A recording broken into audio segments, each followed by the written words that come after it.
Conseguindo enxergar o slide aí? Super, mega importante que você enxergue o slide.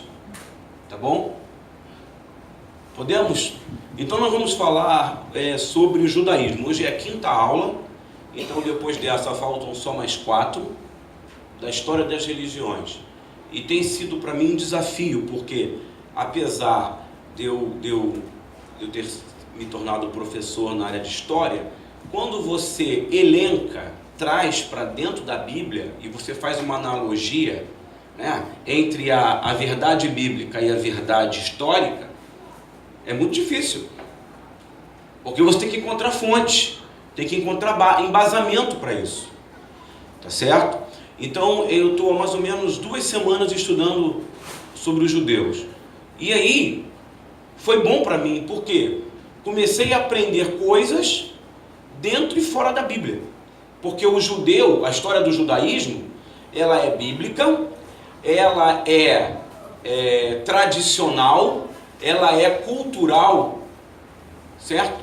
Então o povo judeu é um povo altamente cultural. O povo judeu é um povo altamente tradicionalista. Eles trazem a memória de pai para filho. Vamos lá, os judeus, a religião deles é uma religião missionária? Sim ou não? Sim. Totalmente não.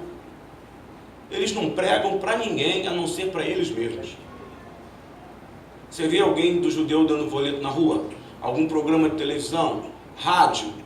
Eles são patriarcais e são exclusivistas. Eles não estão nem aí, meu amigo, se você é ou não é. Eles trabalham em prol deles mesmos. Por que o judeu é rico milionário? Porque o judeu, ele quando vai comprar um sapato, ele não compra sapato na loja de outra pessoa que não seja judia. O judeu,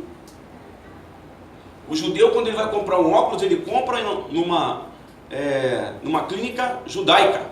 Quando ele vai comprar uma roupa, ele não vai para o shopping. Você vê judeu no shopping? Não. Ele compra roupa com um judeu que vende roupa. Então ele é um povo que vive para o povo. Daí o sucesso financeiro dos judeus. Mas nós vamos falar hoje sobre origem, guerras, cultura, perseguições dos judeus, tá? E o nascimento da religião judaica. Nós achamos que a religião judaica começa com Abraão. Não começa com Abraão. Nem começa com Jacó, nem com Isaac, nem com as tribos. Começa depois. A religião judaica, o judaísmo, ele só vai ter início no exílio babilônico. Então é um grande erro você falar os judeus quando saíram do Egito. Não, os hebreus. Porque é um povo hebreu com a religião judaica. Judaica, esse jude é um prefixo de Judá. Vamos aprender que a religião judaica, ela é proveniente do reino de Judá, da tribo de Judá. Porque quando lá na frente Nabucodonosor invadir Israel e dividir as tribos, a que mais vai resistir é de Judá. Por isso que ele é o leão da tribo de Judá, porque é a tribo que mais deu trabalho para a Babilônia e para a Síria. E ali, né, essa tribo permanece com os costumes abraâmicos e mosaicos, enquanto as outras se misturam com os assírios, com os caldeus, com os cananeus, mas o reino de Judá permanece. E é o que mais sofre. É os que vão realmente ser escravizados para a Babilônia. E ali na Babilônia, no exílio, na diáspora, que quer dizer dispersão, é que começa a ser o judaísmo ritualizado. Entenderam? Um resumo. Mas vamos antes disso. Vamos para o próximo slide.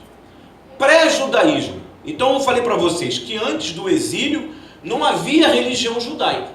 Então tudo que é antes do exílio babilônico, tá? Exílio babilônico, que foi 580 a.C., tá? Quando Davi reina, constrói Jerusalém, Salomão constrói o templo, Roboão, quando chega Zedequias, o rei Zedequias, Nabucodonosor adentra, prende, cega ele, leva ele como escravo, mata os filhos dele. Não vamos ler isso.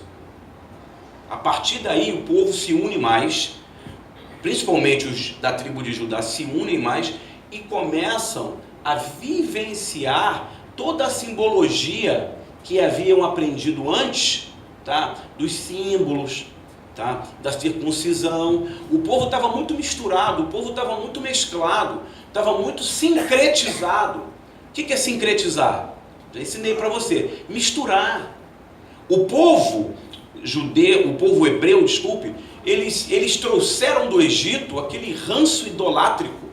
Então eles sempre em algum momento você vê que tem alguém lá dando nota fora. Saúl deu nota fora. A herança religiosa é uma coisa demoníaca, é uma coisa terrível. Por quê?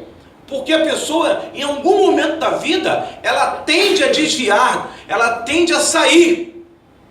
E quando o povo está no exílio, nós vamos observar que eles se apegam à tradição, se apegam a Yahvé, se apegam aos 10 mandamentos, se apegam às leis, se apegam ainda mais.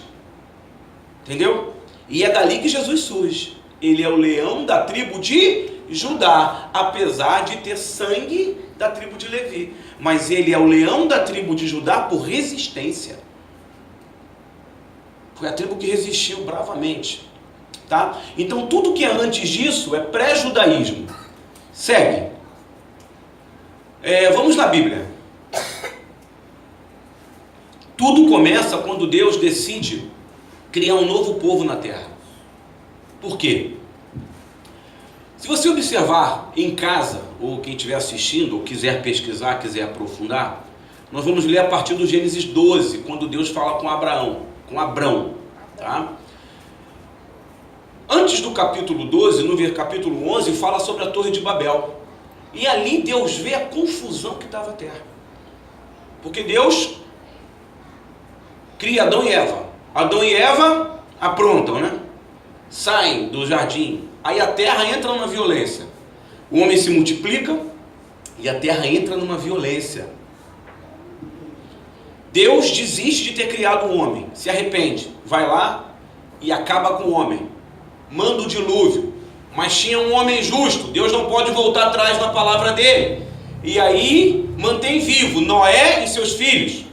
A partir daí, a terra, né, fica cheia de novo. Muito bem, tudo bem? Alguma coisa comigo? Não? Ok. A terra fica cheia de novo. Aí a terra enche de violência e de idolatria, de vaidade.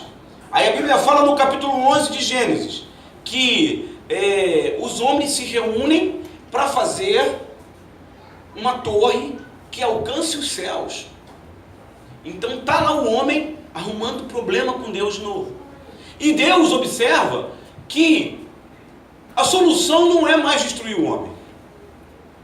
Deus pensa, essa é a minha criação, essa é a minha imagem e minha semelhança. Eu preciso criar uma estratégia para ter o meu povo de volta. E aí, dentro do infinito conhecimento de Deus, ele traça um novo plano. Porque Deus, irmãos, ele nos deu o livre-arbítrio. E conforme nós vamos escolhendo os caminhos, Deus ele vai mudando as estratégias. Conforme Deus vai vendo que os nossos caminhos vão se tendendo a sair de um lado para o outro, ele vai mudando a estratégia. Isso não é muito bom para ele, porque os planos iniciais de Deus sempre são melhores em relação às nossas benéficas. Por exemplo, antes de eu me desviar, que eu me desviei com 30 anos de idade, antes de eu me desviar, Deus tinha um plano para a minha vida. E aquele plano era perfeito. Aí eu fui lá e pequei. Fiquei 8 anos fora da igreja. Deus teve que montar uma outra estratégia. Então, por exemplo, hoje eu estou com 46 anos. Eu poderia ser um homem, a minha vida poderia ter um ciclo completamente diferente se eu permanecesse firme lá. Mas, glória a Deus, porque a sua misericórdia é infinita. Amém? Foi o que Davi falou, né? As suas misericórdias duram para sempre, porque ele pecou. E quando ele peca, ele sentiu a ausência de Deus. No que ele sente a ausência de Deus, ele fala: Pai, me perdoa porque eu não consigo viver sem tua presença. Aí Deus volta a habitar na vida dele. Só que aí a família estava destruída, só que aí o reino estava dividido, ele não construiu o templo, muitos inimigos dele tiveram vitória, perdeu filhos, os filhos foram assassinados, filha foi estuprada, a vida dele foi uma bagunça. Por quê? Porque ele deu lugar ao diabo. Aí Deus teve que mudar o plano. Então Abraão chega nesse momento que Deus cria um novo sistema, uma nova estratégia para ter o povo dele de volta. Porque a estratégia inicial de Deus era quem? Adão e Eva. Deus queria que Adão e Eva fossem o plano original, mas não foi. Ainda teve muita coisa depois. Teve o dilúvio, muita coisa aconteceu. Tá? E aí um dia Deus olha para Abrão, lá na terra de Ur. Ur era uma cidade que pertencia à Mesopotâmia, que é a primeira civilização da humanidade. Grande civilização, né? Grande, que teve 1 milhão, 2 milhões de habitantes, que pararam de coletar, como expliquei em algumas aulas atrás, coletar e se tornaram agricultores. Construíram casas, construíram igrejas, templos, né? Criaram deuses. E ali tinha muita gente. E Ur era uma cidade fora da Mesopotâmia, mas pertencia. Uma cidade que se construía deuses. Olha de onde Deus vai tirar Abrão. Tá? Ora, o Senhor disse a Abrão: sai-te da tua terra, da tua parentela, da casa de teu pai, para a terra que eu te mostrarei, e far-te-ei uma grande nação, e abençoar-te-ei, e engrandecerei o teu nome. Deixa aí, não muda não. E tu serás uma bênção. Você vai ver que é a primeira manifestação de Deus. Primeira vez que Deus aparece para Abrão. Abrão era jovem. Abrão ainda era aquele velho de 100 anos, que nasceu Isaac. Não, ele era jovem, 20 e poucos anos de idade. Se você continuar lendo a Bíblia, você vai ver lá na frente, que quando ele está passeando pelo Egito, Faraó captura a mulher dele. E a mulher dele era a mais linda de todas, Sara. Tá certo? E aí ele fala para Sara dizer que ele não é marido dela, que ele é irmão. Então, ela era novinha e ele também. Isso é uma análise que a gente faz. Tá? Pode passar. Olha bem, tá vendo a seta amarela aí, gente? Vamos lá, você da frente. Tá vendo a seta amarela? Esqueci minha. Pois é. Olha lá, ó. A seta amarela é onde está Ur. Tá certo? Vou lá. Muito bem. Aqui é Israel, hoje, né? Canaã. A terra que mana leite e mel é aqui, ó. Toda essa lateral aqui esquerda, ó. Tudo isso aqui é Israel hoje. Aqui não era ainda. Ali, esse meio aqui, tá? Era a Mesopotâmia. Olha onde está Ur. E ele vai seguir esse traço vermelho. Isso é puro deserto, pura montanha. Abrolho, meu amigo. E ele vai, tá? E ele vai fazer uma caminhada. Vai lá em cima, tá? Deus fala com ele lá em Arã. Ele desce aqui no Egito. Aí Deus fala: não, não é aqui não, volta. Aí ele volta e para aqui. Certo? Isso é toda a vida de Abraão. Isso não é num dia não. Isso aí demora 30, 40, 50 anos. Tá certo? Pode passar para mim. Segunda manifestação de Javé a Abrão. Javé é Iavé. Tá? Quanto a mim, eis a minha aliança contigo. Deus fala com ele de novo. Serás o pai de muitas nações, e não se chamará mais o seu nome Abrão, tá? Que quer dizer só pai. Mas Abraão, em hebraico Avram, será o teu nome, porque esse outro A que eu estou te dizendo é pai de muitas nações. Essa outra letra que acrescenta lá na língua deles, né? o entender que agora você não é só um pai, você é pai de alguma coisa, de uma nação. Então Deus se manifesta de primeira, ele obedece. Ele sai e vai para Canaã, tá? E ali Deus fala com ele: e farei frutificar grandissimamente, e de ti farei nações, e reis sairão de ti. Olha bem, Deus do nada, sem mais nem menos, sem eira nem beira, chama Abraão e fala: sai da tua terra, da tua parentela e vai para um outro lugar. Aí ele fica circundando, volta lá. Ele fica circundando, até Deus chegar para ele e falar: é aqui. Tá? Pode voltar no texto. A próxima. Terceira manifestação de Javé. E disse: juro por mim mesmo, declara o Senhor, que por ter feito o que fez, não me negando o seu filho, porque Deus já tinha pedido a ele o filho, o seu único filho, esteja certo de que o abençoarei e farei seus descendentes tão numerosos como as estrelas do céu e como a areia das praias do mar. A sua descendência conquistará as cidades dos que lhe forem inimigos, e por meio delas todos os povos da terra serão abençoados, porque você me obedeceu. Então veja bem, Deus se manifesta até concluir a bênção abraâmica. Quantas vezes Deus se manifesta a Abraão? 3 vezes. 3 vezes Deus se manifesta. Então a construção desse grande povo, que é o judeu, e é realmente militar, de cada 10 cientistas, grandes inventores, 2 são judeus, tá? A maioria dos inventores tem origem judaica. A maioria dos homens que ganharam o prêmio Nobel são judeus. Os maiores banqueiros, desde sempre, foram judeus. Os burgueses que financiaram as grandes navegações eram judeus. Cristóvão Colombo era judeu. Centenas e centenas de grandes líderes, homens, eram judeus. Por quê? Porque há uma bênção aí.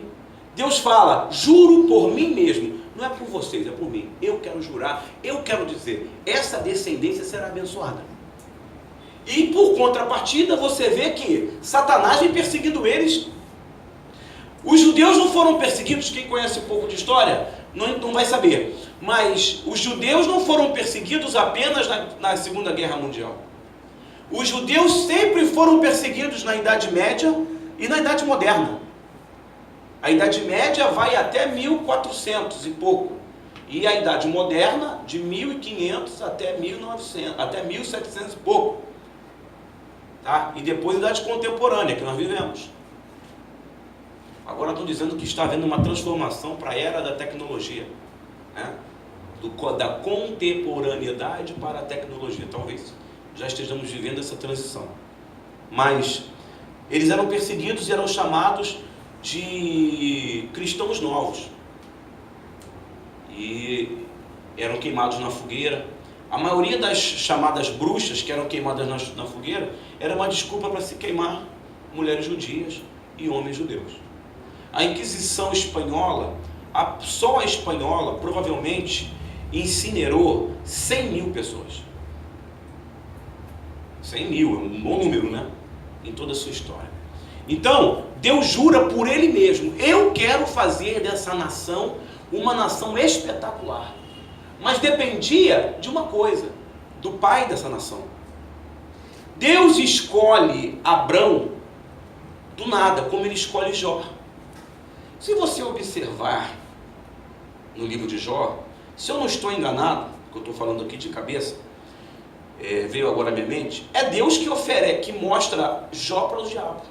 Tens observado meu servo Jó? Não foi Satanás que foi lá acusar, porque ele é um acusador. Ele ia lá acusar o que de Jó, se Jó não tinha nada para ser acusado? Mas Deus gosta de ser Sabaô, de vez em quando, né? De ser Deus de guerra. Aí Satanás não perde a oportunidade. Claro, ele tem tudo que ele quer. Que é um grande paradoxo. Geralmente, as igrejas estão cheias de pessoas com dívidas e com problemas. Jó não. Já era um homem que não tinha dívida, não tinha problema familiar, não tinha problema psicológico, era um homem que tinha tudo. E era um verdadeiro adorador. Aí. E Deus escolhe Jó, escolhe Abraão, escolhe homens do nada. Jesus escolhe Pedro com que... Qual era o currículo de Pedro? Fala aí. Pelo contrário, Pedro foi o que mais deu trabalho para Jesus. Até usado pelo diabo, Pedro foi. Pedro, quem está usando a sua boca para falar é Satanás, tá? Pedro falou, onde tu fores eu irei. Opa, querido, antes que o galo cante, tu vai me negar 3 vezes. Por que Jesus escolheu Pedro? Deus é assim. Às vezes as pessoas me dão um desprazer de fazer umas perguntas imbecis. Por que Deus faz isso? Não sei, gente. Deus quer fazer assim. Ele é Deus. Ele é o Criador. Ele chegou para Jeremias e falou assim, Jeremias, o que você está olhando? Estou olhando um oleiro e um vaso. Olha de novo. O cara foi, jogou o vaso no chão e quebrou. O que ele fez? Quebrou o vaso. Olha mais, pegou o vaso, reconstruiu o vaso. Assim sois vós na minha mão, ó casa de Israel. Eu faço o que eu quero. Eu sou Deus. Então Abraão é assim, certo? Passa. Olha aí. Nesse momento que Abraão, aí já é Abraão, ele passa pela terceira manifestação de Deus e pela terceira prova, porque a primeira prova era sair da terra, sair lá de Ur, encarar o deserto, viver uma vida de nômade. Engraçado que o povo judeu é um povo nômade, já viu? Eles não se importam de viajar pelo mundo e estabelecer colônias judaicas. O povo judeu é um povo que povoa a terra. Eles têm o estado deles, soberano, que é o estado hoje, que é um local geográfico chamado Israel, que é Canaã, a terra deles. Por isso que eles são, aquilo para eles é o máximo. Mas eles são um povo nômade. Por quê? Porque Abraão era nômade. Ele era homem das tendas. Quando Deus institui o tabernáculo, o coração de Abraão já estava naquele tabernáculo de forma intrínseca. Por quê? Porque você vai observar na passagem do Gênesis que aonde Abraão parava, ele instalava tendas. Então o coração de Deus já olhava para aquilo, opa, Sucote, festa das tendas. Está entendendo? Então o sacrifício de Isaac foi o principal para que a manifestação de Deus acontecesse na vida dele e realmente os judeus fossem estabelecidos na terra. Tudo acontece aí. Por quê? Porque o primeiro patriarca, chamado Abrão, ele vai sacrificar o filho. O filho era muito mais forte que ele. Tinha 18 anos, ele tinha 118 anos. E o filho dele pergunta, pai, onde está o cordeiro para o holocausto? O pai fala, Deus vai providenciar, mas lá em cima Isaac já sabe que é ele. E ele não entra no caminho do pai e permite que o pai o sacrifique. Olha aí, gente, que unidade. Né? E aí, você pode falar, nasceu o judaísmo. Não nasceu o judaísmo. Nasce o javeísmo, ou jeovismo, ou eloísmo. Olha o prefixo, Javé, né? É Jeová. Jeová também, né? Jeovismo ou javeísmo. Eloísmo, de Elohim, que quer dizer Deus. Tá? El quer dizer Deus. Israel tem o nome de Deus no nome do país. É um nome teofórico, porque quando se tem o nome de Deus no nome, é teofórico. Por exemplo, João de Jesus, nome teofórico, ele tem o nome de um Deus. Tá? No seu certificado lá, no seu CPF. Próximo. O que Deus queria no pacto abraâmico? Acabar com a idolatria e o politeísmo. Olha aí. Olha a estratégia de Deus. O pacto que eu vou fazer com você é para tirar a humanidade do politeísmo. Vamos lá? O que é politeísmo? Quando se adora vários deuses. O Brasil é politeísta? A Índia, China. O catolicismo é politeísta? Expliquei para vocês que sim. Por quê? Porque adoram tantas imagens. Aí uma vez alguém perguntou assim, e os evangélicos? São politeístas também. Por quê? Porque vocês adoram a 3 deuses. O Pai, o Filho e o Espírito Santo. Aí o teólogo explicou, não. É um Deus personificado em 3. Mas aí isso é outra discussão. Mas quando eu falo que o catolicismo, no nome é monoteísta, porque é cristão, mas na prática é poli. Por quê? Olha quantos dias santos nós temos. Olha quantos deuses. Olha quantas imagens. Olha quantas igrejas. Quantas rezas. Quantos símbolos. Enquanto que Deus tira Abraão de Ur para acabar com tudo isso. E ele fala, eu sou o teu Deus. Após a Torre de Babel, os homens se tornam ainda mais idólatras e perversos. Você vai ver isso lá no capítulo 11. Baixa só um pouquinho. Pouquinha coisa, capitão. Construir uma nação separada e santificada. Até então os povos viviam como bestas feras. Deus quer separar esse povo, que é um povo diferenciado. É o que Deus busca até hoje. O que Deus busca na nossa igreja? Um povo separado, um povo diferenciado. Observe que o que acontece na igreja moderna, na igreja de Jesus, monoteísta, nossa igreja, nossa religião, no tempo contemporâneo, acontecia lá. O povo adorava outros deuses. Você vê Elias, quando Elias ele vai enfrentar Acabe, a mulher dele, que era uma mulher sacerdotisa de Baal, ela envia vários profetas de Baal. Ou seja, Israel estava até a cabeça de tantos ídolos. Isso foi muito depois, lá na frente. Quase 1000 anos depois, Israel cheio de idolatria. Então Deus está separando o povo dele até o dia de hoje. Uma vez eu escutei alguém pregar, alguém falar não sei aonde, dizendo o seguinte: Deus já separou o povo dele? Deus ainda não fez isso. Deus ainda está preparando o povo que vai reinar. Eu tenho absoluta certeza que quando chegarmos no céu, agora vamos reinar, irmãos, serão poucos reis. Que lugar é esse que tem mais rei que súdito? 3 súditos e 50 mil reis. Não é assim não, gente. Você é meia dúzia. Você pode ver que quando João, lá no capítulo 5 de Apocalipse, quando ele chega no céu, na visão que ele tem, ele vê 12 anciãos. 4 animais viventes. E milhões que ficam lá embaixo do trono. Não é qualquer um que se separa, não. Deus está à procura de pessoas que não o troquem por namorado. A prioridade do homem contemporâneo não é Deus. A prioridade do evangélico não é Deus. A prioridade do evangélico é milagre. A prioridade do evangélico é reteté, é emocional. Eu converso com a minha esposa isso sempre.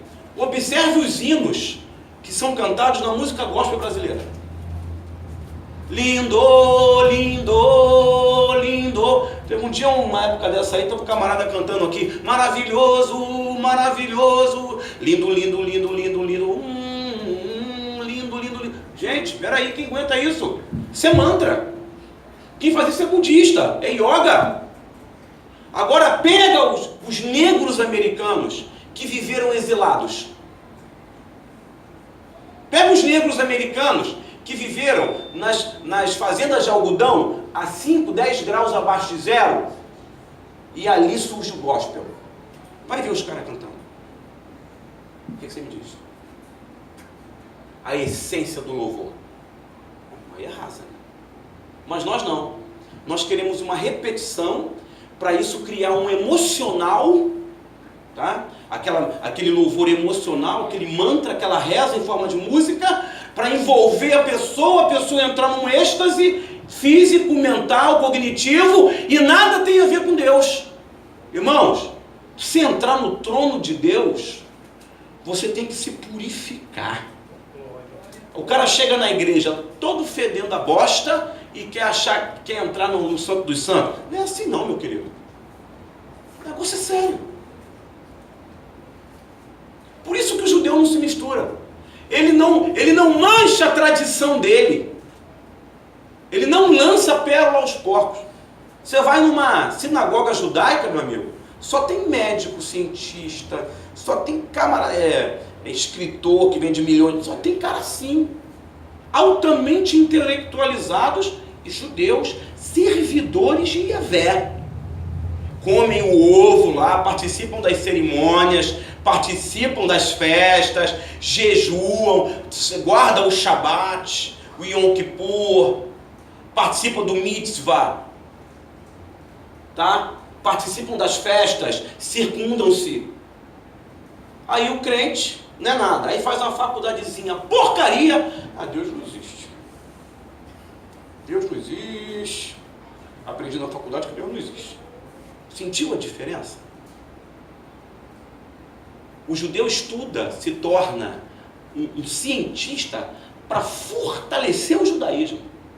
E o crente? Estuda ou para pegar a mulher, ou para ser rico, ou para provar que Deus não existe.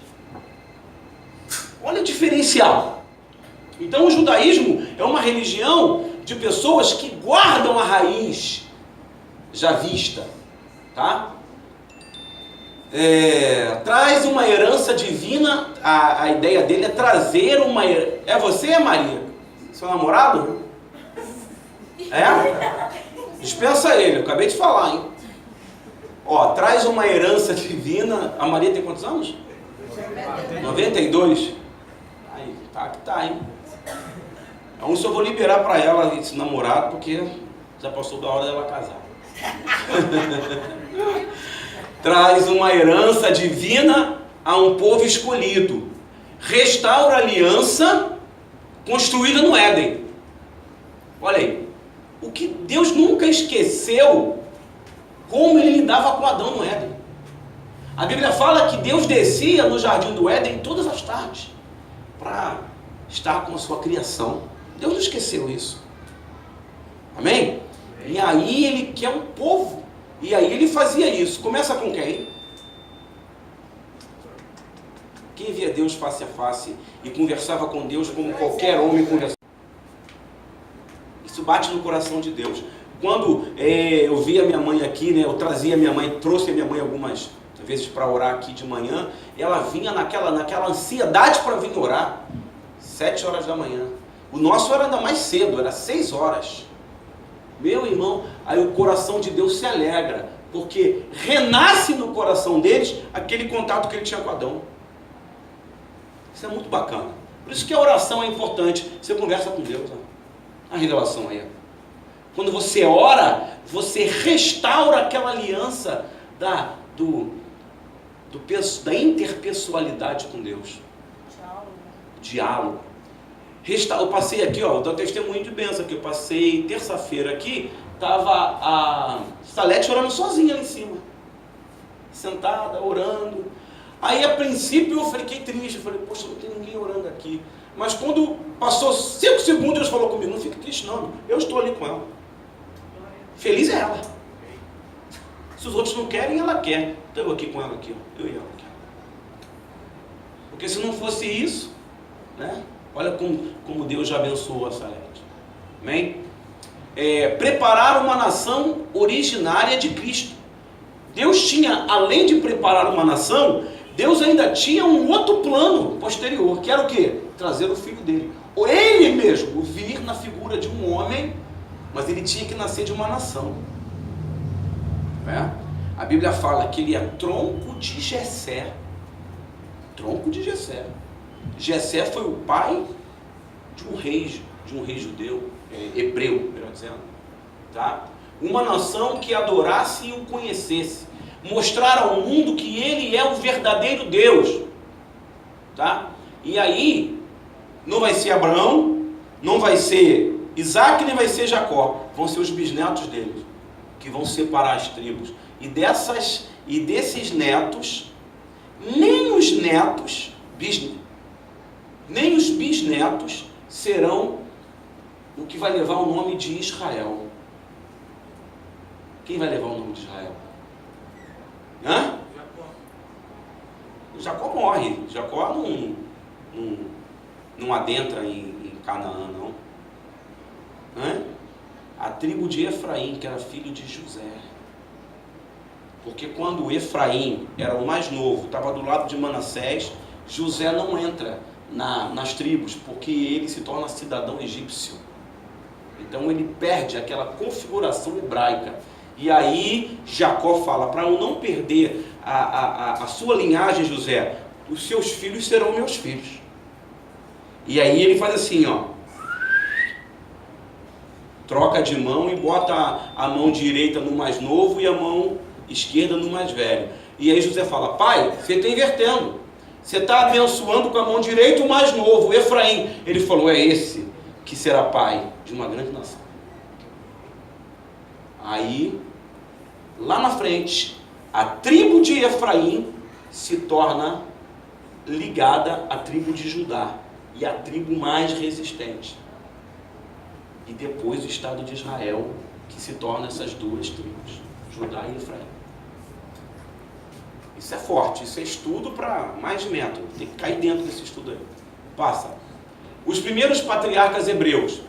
Jacó integra a lista dos 3 patriarcas hebreus que marcaram a história. Então, os primeiros patriarcas, os fundadores da religião pré-judaica, quem são? Abraão, Isaac, Jacó. A partir daí é tribo. Certo?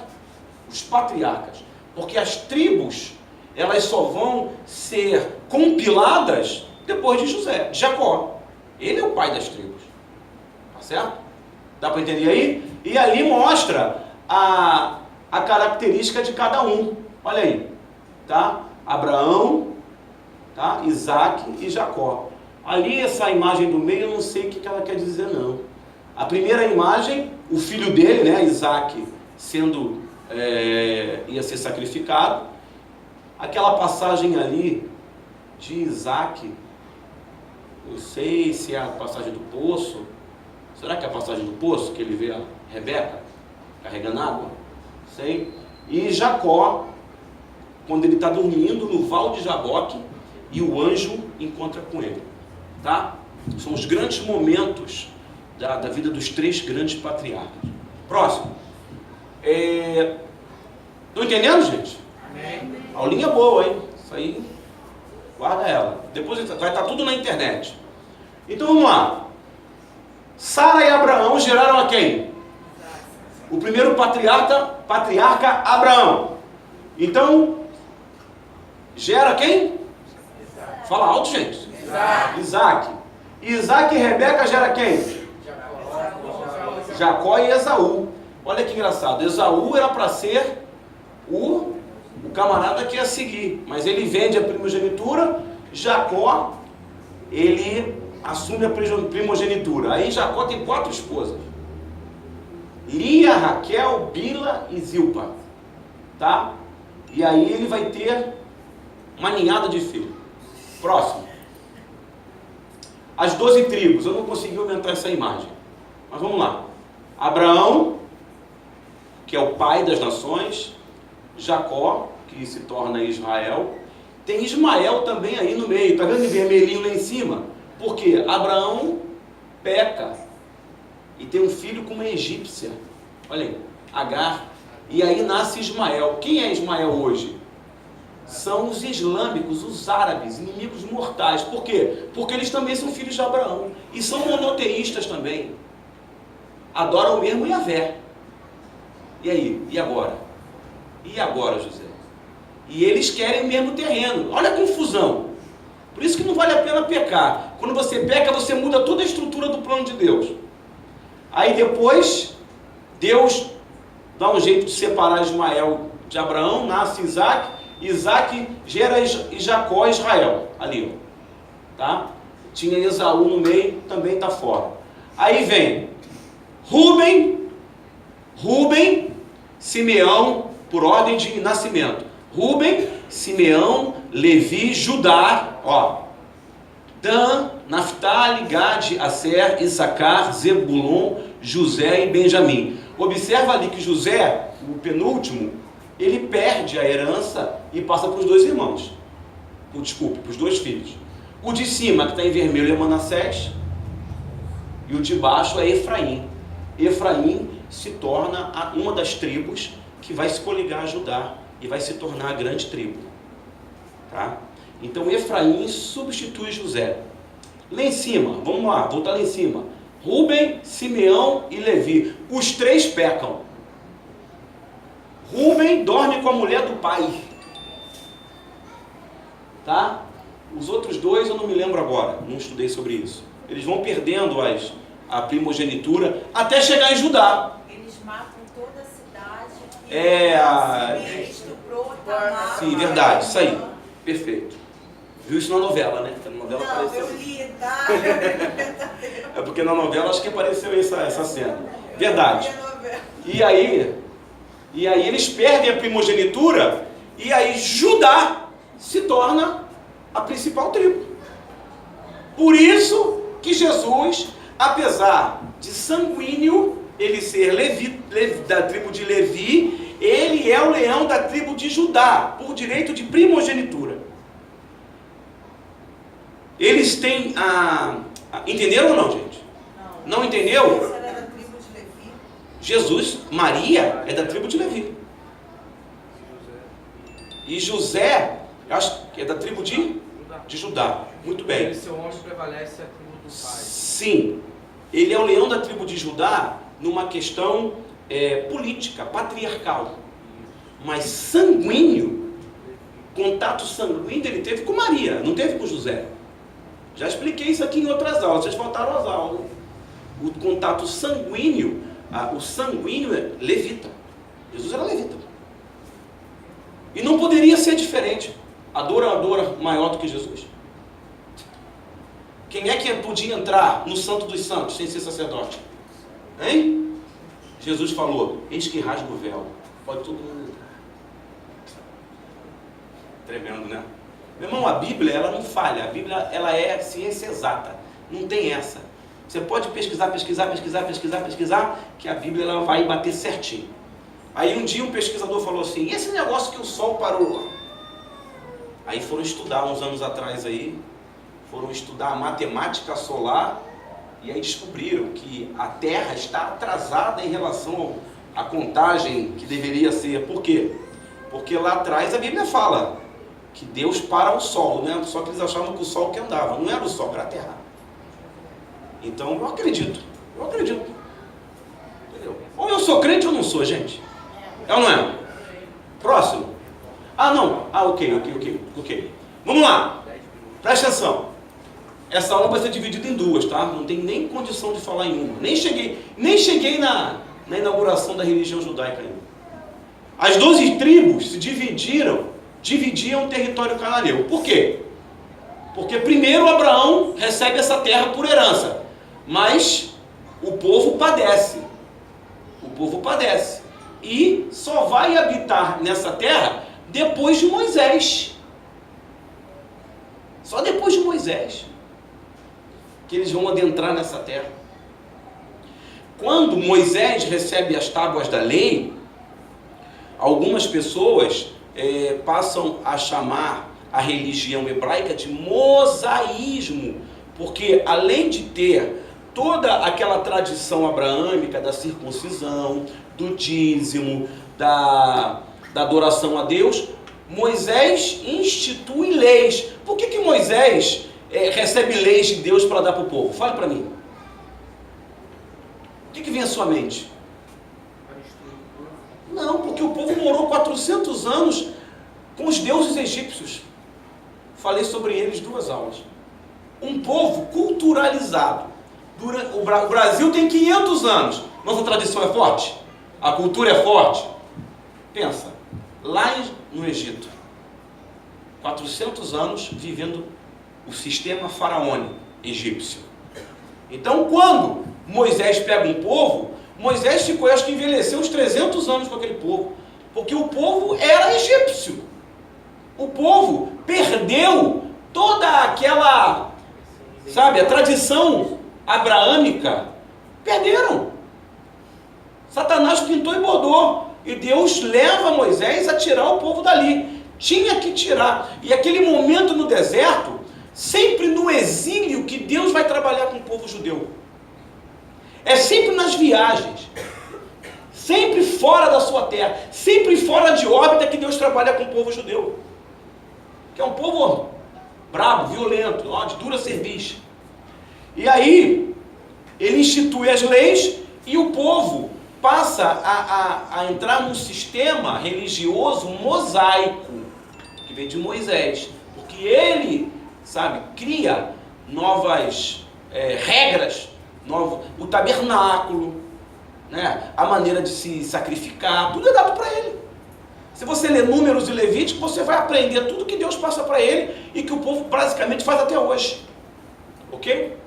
Então, quando depois que Moisés morre, e aí Josué entra com o povo, primeira cidade qual é? Jericó. Está bem ali embaixo, ali, ó, no verdinho. E aí eles entram e vão tomando a terra dos cananeus. Aquelas guerras todas é para ir tomando a terra. Terra que Abraão já tinha passado. Abraão inaugurou, lembra? A setinha que ele foi lá em cima? Então, ele inaugurou toda essa terra aí. Onde ele pisou, ele foi abençoando. E justamente, o Estado de Israel termina por onde Abraão entra. Porque ele vem de Ur, vai lá por cima, desce e depois volta. Ok? Então, olha as tribos, olha, vamos lá. Essa verde aqui embaixo, Judá, olha Judá. Tá? Olha a Efraim aqui, ó, laranja. Efraim não é filho de Jacó. Efraim é filho de José. Tá? Simeão, Ruben, Gade, Manassés, Naftali, entendeu? Eram divididos em 12 tribos. Próximo. E aí, o judaísmo vai nascer quando um novo exílio acontecer. Olhe para mim, já vou terminar dando um norte para a gente entrar na semana que vem. O judaísmo, a primeira religião monoteísta da humanidade, porque essa religião tem 4.000 anos, é a mais antiga monoteísta. Politeístas tem várias, tá? Mas ela nasce porque quando estava tudo parecendo estar bem, as tribos alocadas, os reinos, Saul já tinha sido rei, Davi já tinha sido rei, Salomão já tinha sido rei. Salomão construiu o símbolo mais importante para o povo hebreu, qual era? O templo, que onde hoje é o Muro das Lamentações, o que sobrou. O maior símbolo do povo hebreu é o templo de Salomão, certo? E ele constrói. E minha filha, aquilo ali se torna um acontecimento. Depois vem o filho dele, Roboão. Só que Roboão começa a atrapalhar tudo. O que Roboão faz? Roboão, quando assume o trono, ele arruma confusão, briga com todas as tribos. Por quê? Ele começa, preste bem atenção nisso, hein? Preste bem atenção nisso. Isso vai trazer uma elucidação para sua mente em relação aos problemas que Israel tem. Roboão, filho do homem mais sábio da terra, não era nada de sábio, ele começa a cobrar impostos altíssimos. Porque não pense que o reino era rico por ser rico. O reino era rico porque cobrava impostos. Salomão, ele cobrou, há alguns historiadores que criticam Salomão, que ele era muito rico, era tudo de bom, mas os impostos eram quase 90% tudo que as pessoas ganhavam. Tá bem? Então, ele explorava as pessoas. Mas Salomão, filho de Davi, tinha toda uma herança, tinha toda uma lembrança do pai e tal. Mas quando o Roboão chega, que é para ele unir o povo, o que ele faz? Ele piora ainda mais. E ele começa a cobrar impostos, então as tribos começam a degladiar-se entre si. Bota as imagens das tribos lá. Elas, tá vendo? Cada cor aí é uma tribo. Então o país, a nação, tá, próspera. Olha, se a gente observar, você vê que Israel é a única passagem da Ásia para o mar Mediterrâneo, gente. É a única passagem de todo o caminho da China, Índia, tá? Da Babilônia, da Assíria, tudo tinha que passar. Israel não está ali à toa, porque ali a rota comercial do petróleo, do ouro, os navios, os portos que tem ali, irmão, aquilo ali é coisa de trilhões, e sempre foi assim. Então, eles começam a degladiar sobre si por domínio de terra, por pedaço de terra que vai para o mar. E aí, os inimigos começam a ver o quê? Uma cidade contra si mesmo não subsistirá. E aí os inimigos, é a hora de invadirmos Israel e tomarmos Jerusalém. E aí, passa onde estava anterior. Houve divergência entre as 12 tribos. Política e religião foram as principais causas. E aí os babilônicos e assírios investem contra as terras de Israel. Essa investida não foi uma, foi quase 200 anos. Não havia tecnologia para E o povo de Israel era povo de briga. Povozinho bravo de briga, né? Israel, então, dividiu-se em apenas 2 reinos. O que aconteceu? Os assírios invadem por cima e os... Israel está aqui, faz conta que Israel está aqui, ok? Babilônios entram por cima. Minto, repetir. Os assírios invadem por cima, porque a Síria é em cima, e os babilônios por baixo. Os assírios, quando invadem, eles invadem com uma estratégia diferente, que era a mesma estratégia de Roma. Vamos pegar o povo e vamos fazê-los adorar os nossos deuses. Vamos permitir que eles adorem Yahvé, olha para mim, que eles adorem Yahvé, mas que também adorem os nossos deuses. E não levam o povo para a Síria. E a Babilônia faz como? Olha para mim, gente. Como é que a Babilônia faz? Vocês ficaram prestando atenção no Lucas, tá vendo? Quem vem por cima? A Síria ou a Babilônia? Síria. A Síria. Qual a estratégia deles para tomar as terras? Exatamente. A Síria, ela faz uma invasão política, mata muita gente e tal, mas domina. Então, aquelas tribos que estavam para cima, que eram quase 10, porque, volta lá, embaixo só tinha poucas, quase 10 tribos se unem aos assírios, e vai virar o reino de Samaria. Por isso que samaritanos e judeus são inimigos. Porque trazem para as terras de Israel a cultura síria. Deus, Moloque, tem vários deuses, tá? E quando o rei Nabucodonosor adentra em Israel, por baixo, o que ele faz? O povo resiste, Judá, Efraim, resiste. O que ele faz? Quer saber? Vou mostrar para vocês quem eu sou. Vou levar vocês escravizados. Aí ele, além de tirar o povo, escraviza o povo. Pode deixar ele aqui, tá bom? Escraviza o povo e o povo fica por muitos anos lá. Passa. Aí eu falei aqui, né? Então Israel se dividiu em 2 reinos. O reino do norte, que é o reino de Israel, e são os samaritanos, que sofreram forte influência religiosa da Síria e permaneceram na terra, sendo subjugados. Tá? E o reino do sul, o reino de Judá. Judeus, né, resistiram e foram capturados e escravizados. Próximo. Olha aí, olha como é que fica Israel. Dá para ver? Em azul, o reino de Israel, e embaixo o reino de Judá. Tá certo? Dá para ver? Eu acho que o mapa ajuda bastante a gente entender, né? Ou não? Ajuda. Próximo. Eu vou terminar com esse texto, tá? Para você ver o que Jeremias fala. Olha como é que foi terrível a invasão de Judá, no reino de Judá.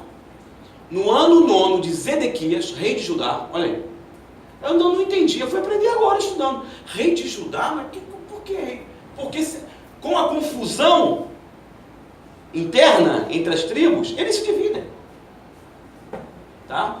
No ano 9 de Zedequias, rei de Judá, no 10º mês, veio Nabucodonosor, rei da Babilônia, e todo o seu exército contra Jerusalém a cercar. E o rei nesse momento era Zedequias, tá? E no 4º mês, aos 9 do mês, fez-se uma brecha na cidade.